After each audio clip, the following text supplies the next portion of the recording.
Good afternoon, ladies and gentlemen. Gyle here, and welcome back to the Forged Alliance Forever promotional series. Back for another week. Very exciting to celebrate. We've got a custom 4v4 coming away on the cards this afternoon. Very exciting. First of all, a couple of quick congratulations to the tourney winners of the King and Prince of Map tourney that went down this weekend on Loki, this last weekend.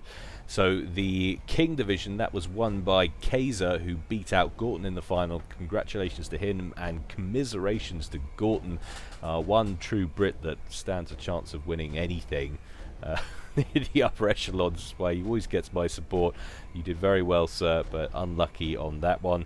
And Prince Division, well done to Lexicon 7, who beat out Manred in the final. So you two, Lexicon and Kaiser, congratulations. Enjoy your avatars, which you should be holding on for about 6 months or so before it all gets run around again. Great work, Speed, though, on that tourney. Also, the Egg Roll did get his 2v2 Pro-Am tourney underway at the weekend. It's not completed, though. I believe it's going to finish off this coming weekend. I don't have any coverage for that yet. I did say I was going to. I would like to. I haven't had a chance to speak to the Egg Roll so far and find out if any matches were really cast worthy from those first brackets. It would be great to bring you some tourney coverage, and 2v2 Pro-Am is too good to miss. So if I can, I will, and that will probably be on Thursday. And if the finals are good too, we might have some of that next week. Anyway, 4v4 Custom Job is the name of the game today. To that end, let's go on over to the game zone on Pyramid and see how these guys are going to get on. So I know we've already had a Pyramid upon my return, but this one apparently is full of the lols, so I'm being forced to bring it to you. Let's take a look. We'll call this Team 1 up here at the top, and this Team 2 down here at the bottom. Going first for Team 1, rearguard air position. It's none other than Laneless, and he's very wisely chosen Aeon in baby blue, not that the colour matters, and opened first land. To his left, team member number 2 for Team 1. He's misclicked and gone Cybrid, and now he's just having a chill. There he goes. It's Artifacts.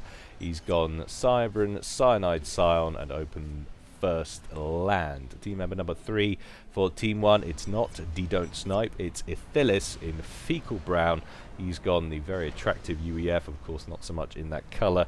And he's opened first land. A little bit of the naming mod going on there, I think, with all of the different engineers. And last but not least there, the team member number 4 for Team 1, it's Tokito, who's also had a shocker and chosen Cybrin, and he's opened first land in Combat Green. So that's Team 1. Let's take a look at Team 2 down here at the bottom left. In the rearguard air position, it's none other than Bloodear. He's gone Aeon, open first land, second air in Regal Purple. And I'm just astonished. I don't know if I've actually casted Bloodear since I've come back, but my goodness, hasn't he done well in the globals. 2,300. That is a significant increase from where I remember him sitting at before. But anyway, moving on. To his right, team member number 2 for Team 2, it's Hyena, already on his way out east. And he's chosen Seraphim in Pontiff White, and he's opened first land.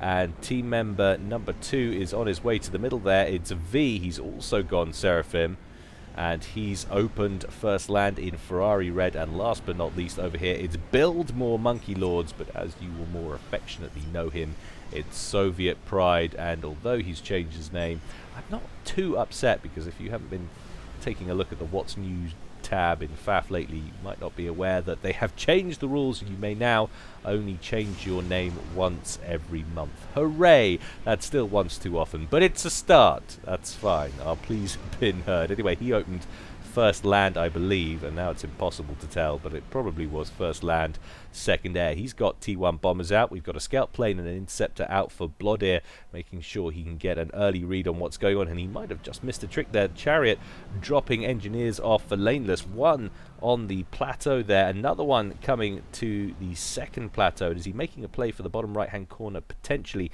He does have an inti of his own out in the area to protect him, although that is now facing odds of 2 versus 1 from Bloodear, who's homing in now with that second inti, and he is going to pick up that kill. Meanwhile, that bomber from Soviet Pride going to come in and pick up 2 NGs in the core base. Laneless immediately responds and blasts him out of the sky, but the damage is done. That is paid for itself. Few engineers in the base there for Artifacts are toast. and he's now actually walking out of his main base. Where's his waypoint? He's coming straight to the middle to assist. In fact, lots of ACUs heading to the middle as we speak. Ithillis getting himself on the world's biggest reclaim mission there. But up at the front, V already with 2 land factories in play, 2 more on the way, and he is a little bit isolated though. Soviet Pride heading out to the left, and Hyena heading out to the right. He's got land factories on the way as well, but it seems like the game plan for Team 1 is very much mass all firepower in the middle and smash the center. Team 2 taking a very much more spread out approach. This is probably going to mean that V is going to find himself under some heavy pressure very soon. He's throwing an upgrade on his comm. That's going to be more than welcome, getting that in play as soon as possible, but at least he's got 3 land factories set up already. We've got a few Mantis queuing up to the right. We've got some Thams queuing up in the... Sorry, not Thams. Strikers queuing up in the middle for Ithillis. And look out, that drop was not entirely successful by Lanelass. He did manage to get a radar and a land factory in play, but it was discovered nice and quickly by Hyena, who's got a few Thams in the area and is slowly tickling that to death. In fact, he could really do with a couple of Zuis just to knock that down quicker. Laden's still producing T1 spam out of that, albeit very slowly indeed. But Taquito turns up with his ACU in the middle, build capacity going pop, one after another there for V. He's trying to get a unit of T1 PD in operation, but it was the T2 upgrade on the comm, so he manages a T2 PD a little bit further back, a second one on the way with 2 more queued up after that. Taquito is bearing the brunt of that fire for the moment, but he's not slacking off either way, and in fact he's getting backup from Artifacts, who's coming in from the north with a horde of Mantis as well.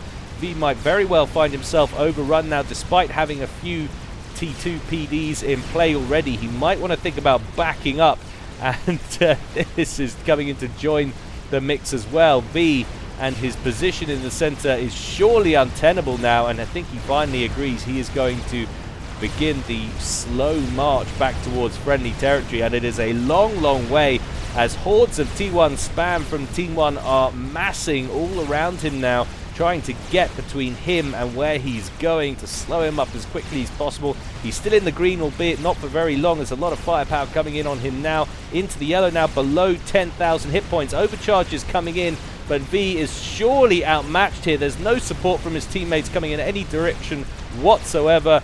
Artifacts bearing down on top of him to make sure he confirms the kill, and V is out of the game within the first 10 minutes. That is brutal play indeed. Soviet Pride was coming in from the left, but it was too little too late, and Team 2 are the first to lose a team member in this one. What an opening.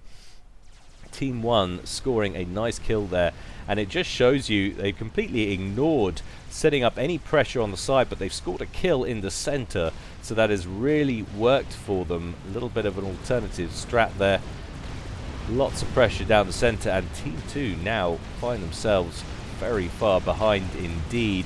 Just 8 minutes on the clock. Soviet Pride forced to come back into the center and stall this push from Team 1, who looked in danger of continuing on into the main bases, but never fear, they have bought themselves lots of breathing room now, and to that effect, Artifacts can feel free to expand out left. Of course, Vladimir has managed an airdrop to the top left-hand corner. He has got a land factory in play, a few units of PD, mass extractors set up and running, but lots of T1 spam coming in from the right now. Hyena throwing an upgrade on his comm and queuing up many more land factories indeed. In fact, he's sitting on 8 down here already with a 9th further up, and he's queued 3 more in the trees there, so a lot of Thams are emerging in the middle. That could be causing 1 or 2 problems for Team 1. Of course, there's a lot of ACU power up here. All 3 of the front row commanders there for Team 2 just chilling up front, so that's going to be tough to dislodge.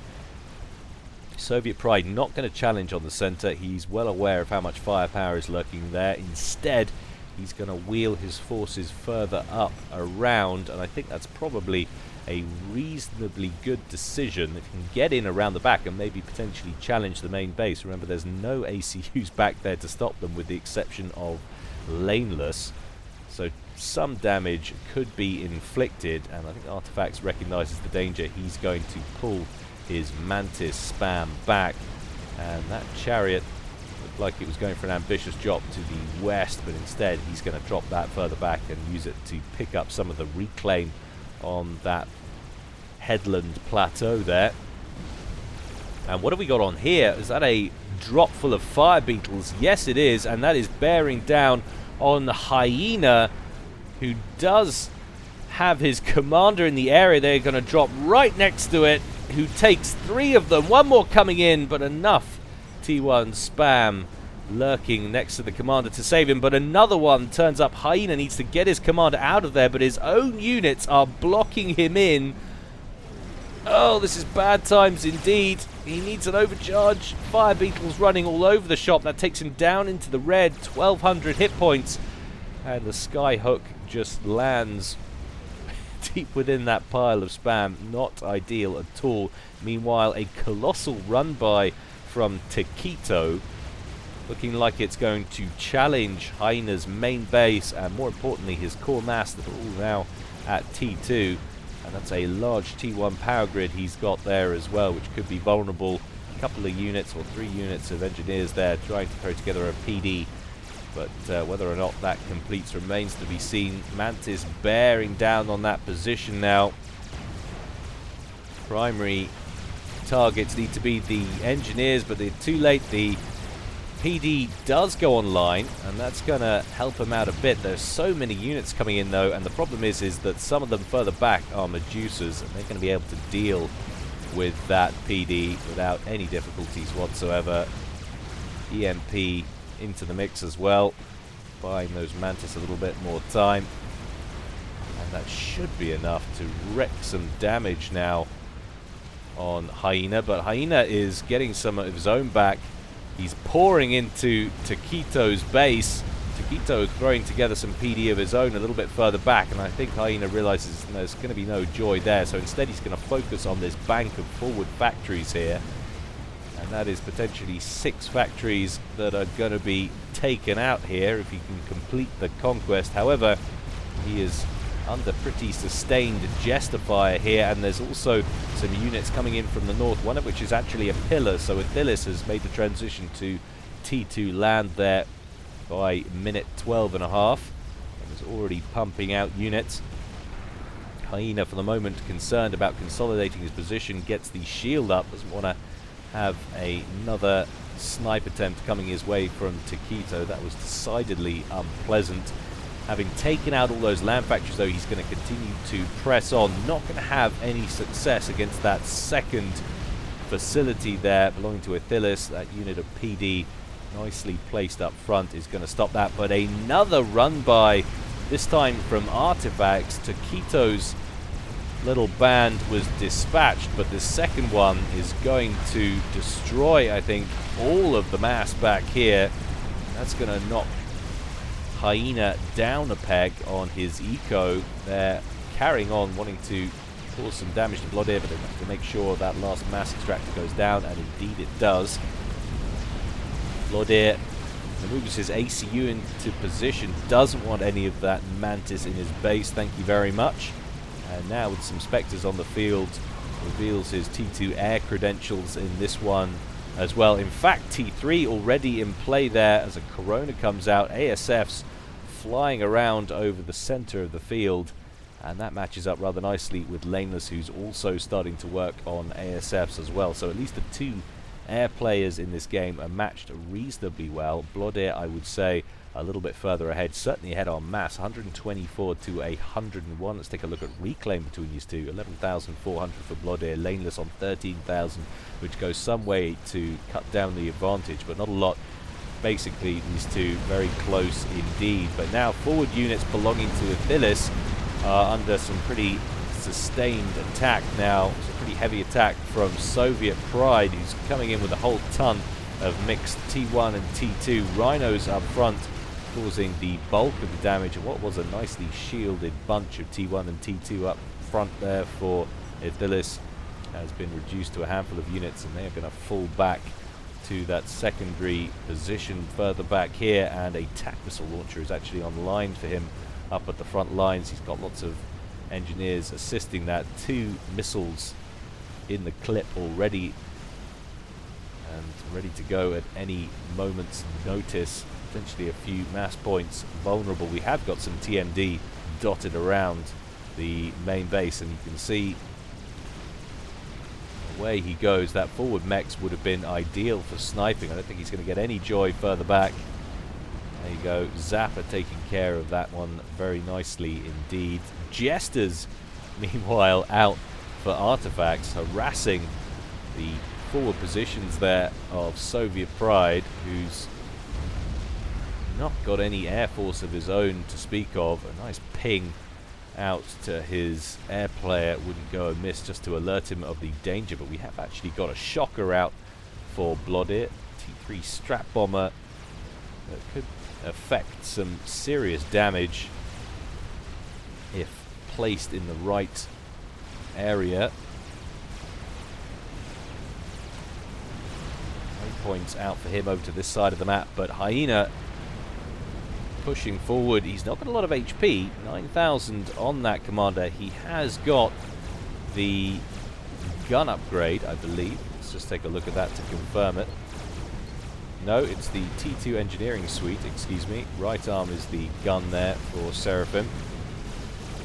But building a little bit of radar coverage as he goes, and you can see in chat, Hyena, why are we still playing? So this may be a desperation slash suicide move from him. Certainly seems ill-advised with the amount of health he's got on his commander there. Overcharge into the pack of Rhinos takes just one out.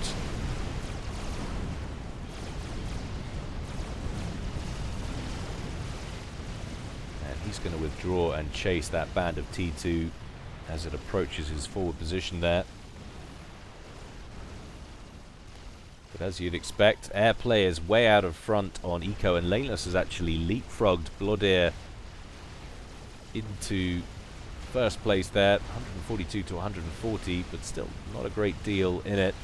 Artifacts and Hyena suffering the most on the mass side of things. Hyena on just 21, still hasn't recovered after that mass invasion down there, but still nonetheless is being aggressive.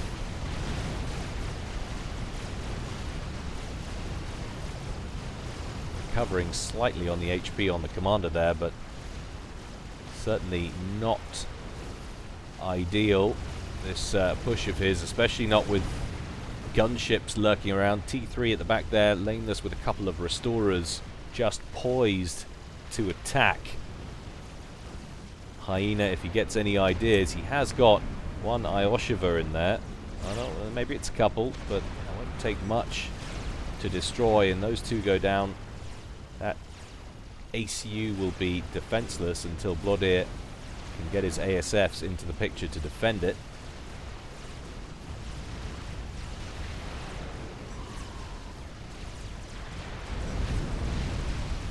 T1 bomber harassment there from Soviet Pride.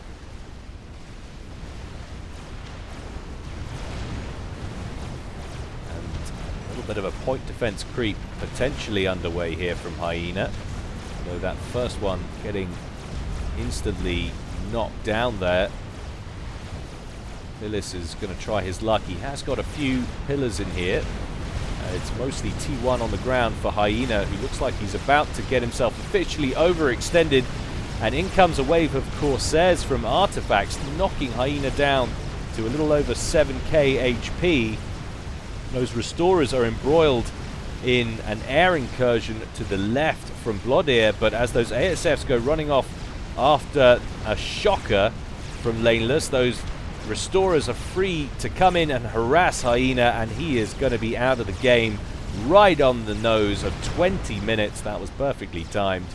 So down goes another team member for Team 2. He gifted all of his stuff over to Blodir, but that promptly goes up in smoke as Share Until Death is running in this game.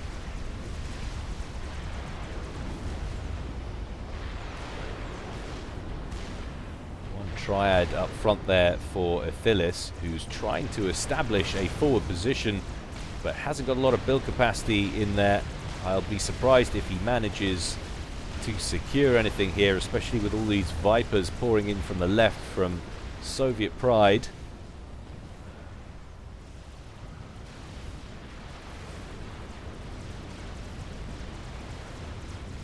We are moving into the experimental phase of the game. A Galactic Colossus under construction at the back there for Blodir.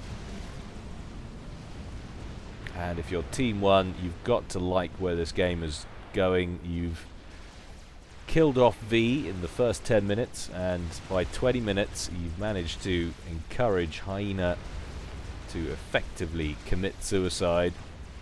It wasn't a complete suicide, of course. It looked like he was trying to cause some damage on his way in, but still, nonetheless, it proved ineffectual. And Taquito says he's going nuke, or at least he's planning it. I can't see it as of yet.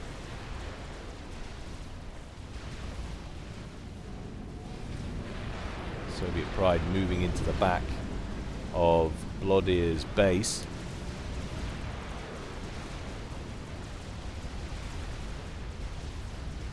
And are perhaps building nuke. They were referring to the amount of build capacity massing at the back of Blodir's base, and that's what they were worried about, and they've just scouted it and saying GC there, so recognize the issue, and that GC immediately has its control transferred over to Soviet Pride, who is going to be wholeheartedly responsible for all things ground related up front in this area. I think now that he is the last front row player remaining for Team 2.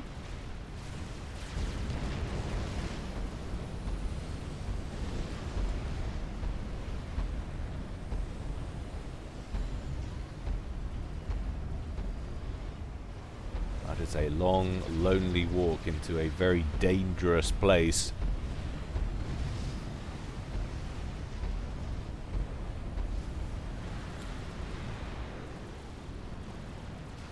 Taking a look at map control and how things sit, that is a very lonely place to be for Team 2.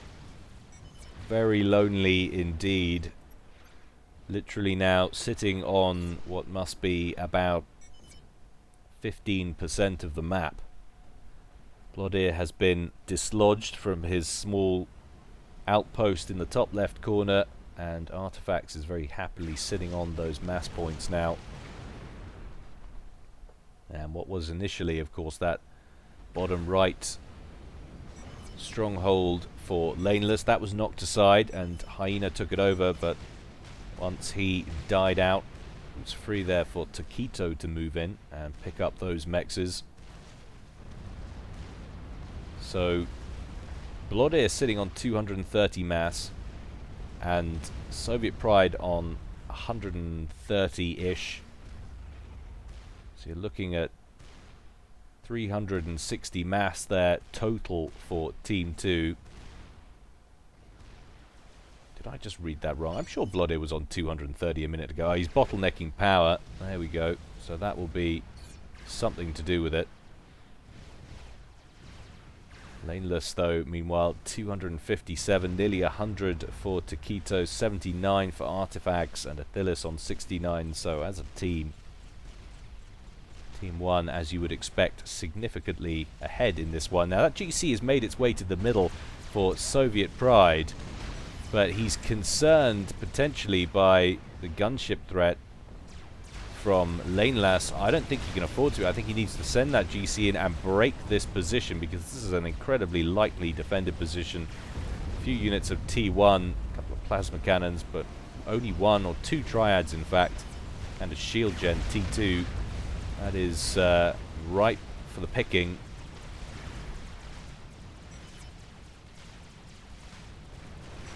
Some Spectres trying to hold back some assorted T1 and T2 units at bay on this side for Team 1. And indeed, Soviet Pride sending in that GC. He's going to get a whole wave of Corsairs to the face, and actually surprisingly inaccurate on that run. But in come the Restorers. They don't miss.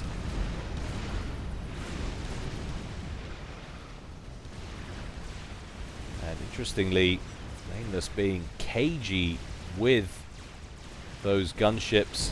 I suppose he's concerned about the huge quantity of bangers that are sitting around on the ground next to the GC. That'll turn you off if you're pressing a gunship attack.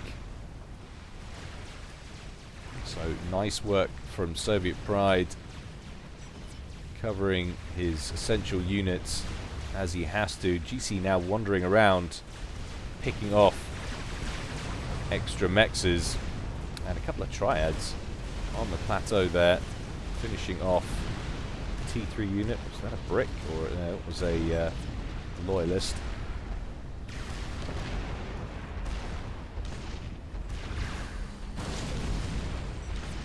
A couple of quick blasts with the face cannon from the GC though.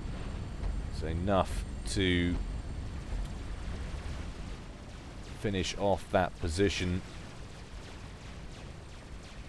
27.5 minutes gone in this one, and for the moment it's all been Team 2 down here at the bottom. It makes me wonder what on earth they're working on up here. So we have got a nuke launcher in play now for Taquito. That is online and probably has about 10-12% of its missile completed. Strategic missile defense online at the back there for Taquito, sorry, for Lanelas.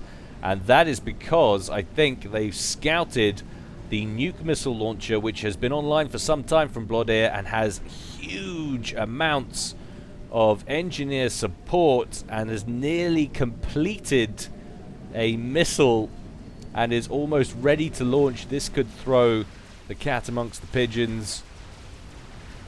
Question is, where does he launch it? No SMD at all in Taquito's base that I can see, nor one for artifacts, though his level of development is significantly less, Strategic as launch with detected. Ithilis, but he's got his commander in the center there. Could potentially take him out if he points it in the right direction. Can we see the marker? No, he's going right to the back, and that's actually not a bad call.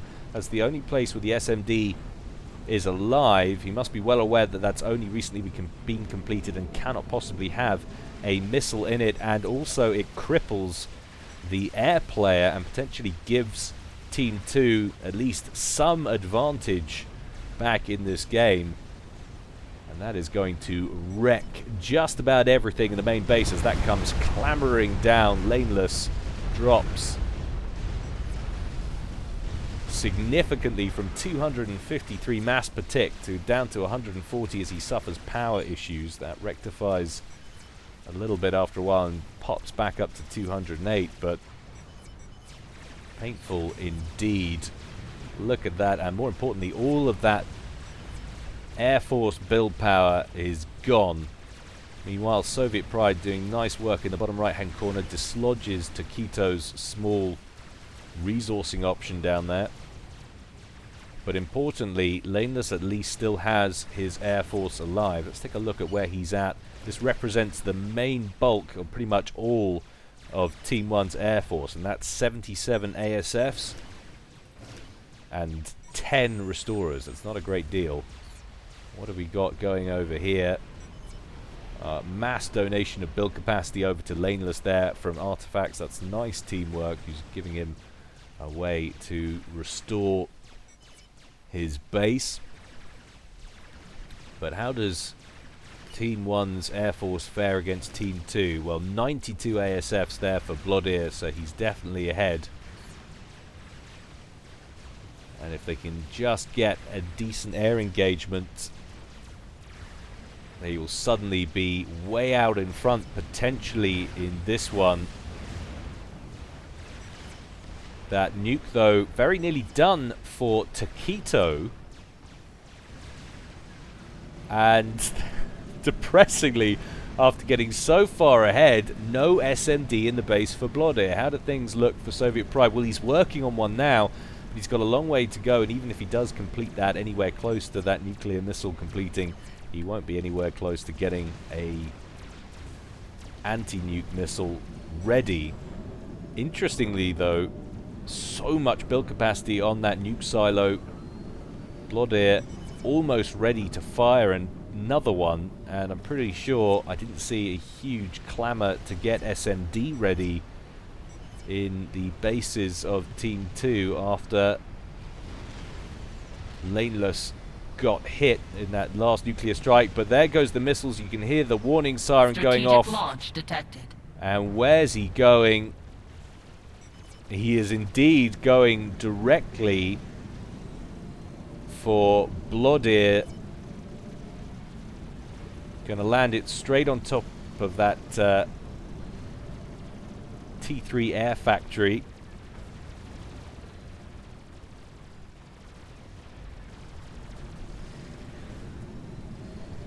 And Blodir scrambles his fighters. Is he going to try and cover it? He's trying to block the nuke with one of his fighters, and he manages it, but it air bursts on top, hitting one of the planes. But still, the collateral damage takes out everything pretty much of importance. He's still got one T3 P-Gen. He's still got his quantum gateway. I think that might have survived anyway, even if he hadn't landed it. And he's still got his nuke launcher, and the missile is nearly done. So despite throwing away his air force, the blocking of the nuke helps keep that alive. That's amazing. That's so Blodir, with an outstanding play, manages to keep his strategic missile launcher alive, and he's still sitting on 110 mass per tick, so that should finish relatively quickly, considering now that he's not really building much else in his main base. He's working on stuff over here, and he's going to get another free shot at one of the bases for Team 1. Laneless, though, getting set up again incredibly quickly already. That just shows you how good these guys are, how efficient.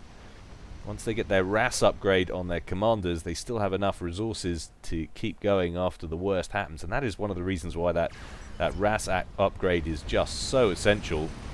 Meanwhile, Soviet Pride, not resting on his laurels, gets that GC in to destroy that other stronghold to the right. But there goes the nuke for Blodir, nuke number 2, and that's this time going after Taquito, who will not be allowed to keep that nuke launcher that so rudely obliterated Blodir's base. He is going to repay in kind. Taquito, wisely recognizing the threat, gets his ACU out of there, and rather depressingly, it's also going to be a lost megalith in the mix there as well. So another critical hit. Fantastic work from Blodir.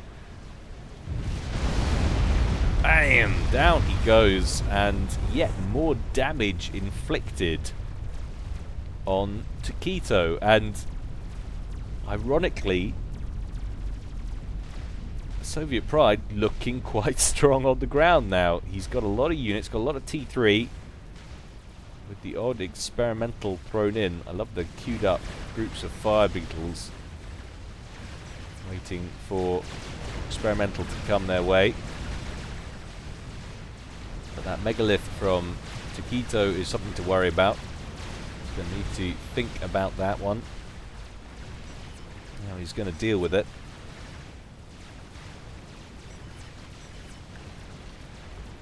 But I see what was meant. This was posted on the replay forums. The replay for casting. Can't remember the exact context of the post, but it was definitely all about the lols. Unusual pyramid game indeed. I'm still jazzing about that nuke block. I mean, it's still, be wrong, it's still obliterated pretty much all of Blodir's base, but I'm more or less certain if he hadn't have done that, he wouldn't have been able to keep his nuke launcher. But in come the fire beetles now, but the danger recognized, and the megalith is able to focus them down, but it's by enough time for the GC to come in and focus them. And now the rest of the fire beetles flying in, causing large amounts of damage, and the loyalists massing around the back. Are they going to be able to save the GC? That is the main question. Oh, it's going to be close. Yes, they are, and the GC even gets a healthy rank of veterancy to keep it alive and allow it to continue on its mission. Nice work there indeed. Another experimental, though, out for Team 1. This time it's a Monkey Lord there for artifacts. And we do have strap bombers massing out to the left, so Laneless, within the space of 8 minutes or so, maybe 10, re-establishing his T3 air production in a big way and getting back into some kind of almost lead. I mean, Soviet Pride's out front at the moment on 243, but Laneless on 222 at the moment. That's not far behind after having a whole base wiped out with a nuke. He's sitting on about what was it, 18,700 reclaim there. Soviet Pride on 24,000. Blodir has pulled in 19. Taquito has pulled in a whopping 39,000. Artifacts 42,000, and Aethylis on 30,000. So Artifacts, Aethylis on Taquito definitely pulling in the most, but then they've had the run of territory around here for most of the game. And what's really going to hurt them now, Team 2, though, is not being out in the lead anymore in the air game. He had it there. I'm wondering if he had to pull all of his fighters. I know it was a desperation move, but maybe if he'd have held some back, he might have. But then he wouldn't have had, you know, I mean, he was out ahead by about 30 ASFs. And in the heat of the moment, you just can't be expected to do that kind of split. If you're going to commit, you commit everything, and that's what Blodir did, and it potentially saved the nuke launcher, which allowed him to get another hit in Team 2, and he's almost got another nuke in there. He's about 65% complete. And Taquito not even bothering to re-establish his base up here. He's moved forward and is upgrading his commander. And I've got a horrible feeling they're brewing something cheap here. It's got the RAS upgrade. We'll see just what that upgrade is. And indeed, there it is, the microwave laser. So in predictable Cyberian fashion there, Telemaser on the way to ruin a potentially awesome game.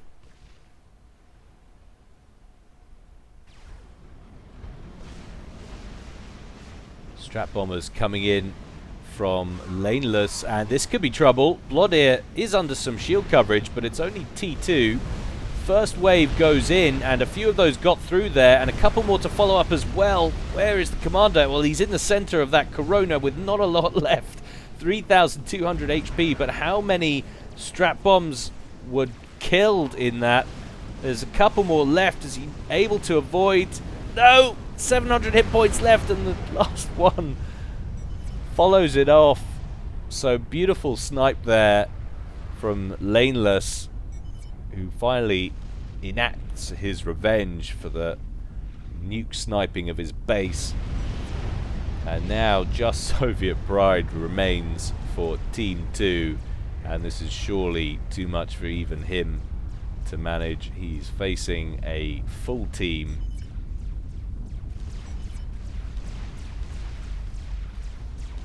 Aethylis has sat himself up in the bottom right hand corner again. Soviet Pride doing a little bit of a raid there, but he's not going to get too far with that, especially not with a brick from Taquito sitting in the bottom right hand corner. Taquito as yet not ready to teleport, but he's still getting the upgrades done.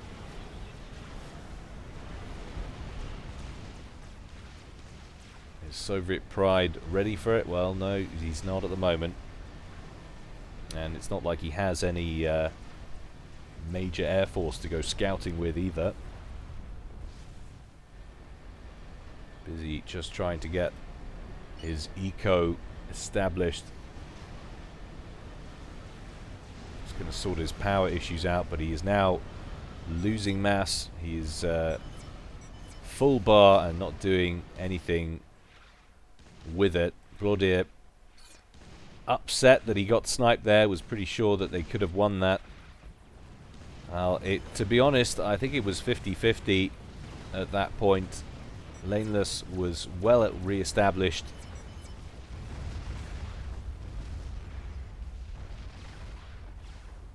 But that was an excellent snipe. A few more shields and that wouldn't have succeeded.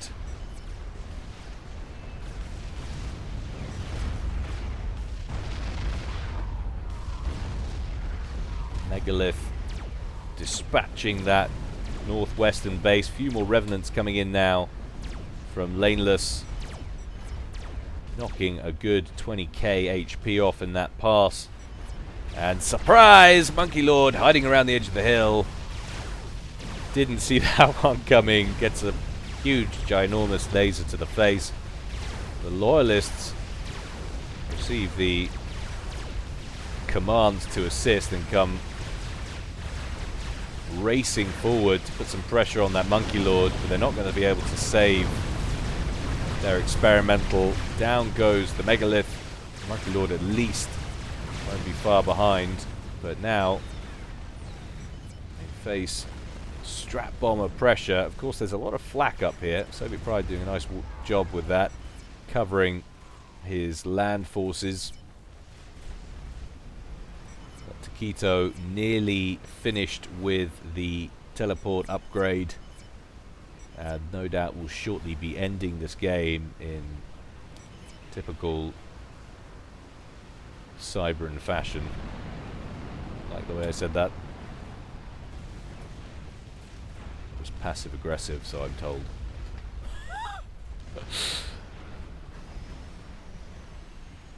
And there we go. Teleport initiated. The attack ping hovering over Soviet Pride's ACU. Little does he know, as he's happy busying himself about his experimental construction. And there appears Taquito, who fires the microwave to his face.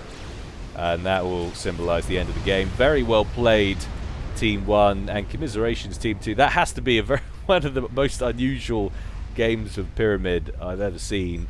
But MVP Blaudir for that play, keeping that nuke launcher alive. That was phenomenal. Hope you enjoyed that, guys. As always, more to come from me in the future. But in the meantime, stay well and stay safe. This is Gyle, signing out.